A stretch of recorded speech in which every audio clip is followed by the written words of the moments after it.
It must have been the most devastating moment of his life. Having led a fractious and argumentative people for 40 years, taken them from slavery to freedom, and guided them through the wilderness to the verge of the promised land, Moshe Rabbeinu is now told by God that he will not enter it together with them.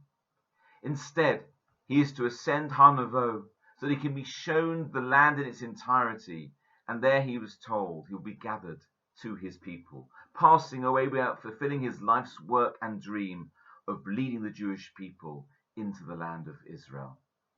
How would we react to such news?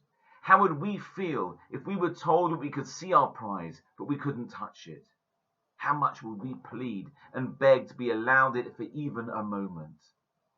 And having petitioned God on previous occasions on behalf of the Jewish people, sometimes when they didn't even deserve it, we would at least accept Moshe to do the same here for his own sake. And yet this time he desists.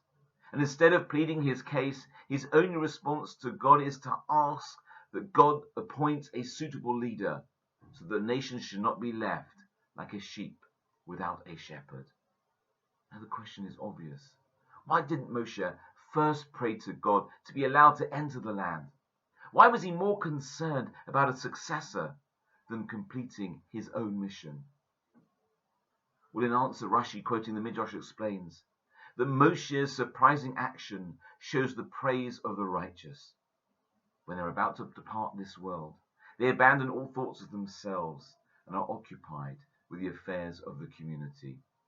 And so the Torah records Moshe's incredible response as it displays the hallmark of the righteous, who to the very end are more concerned for the needs of others than they are for their own. Without blinking an eye, Moshe puts aside any personal feelings of disappointment, and given the circumstances, this was a remarkably altruistic reaction.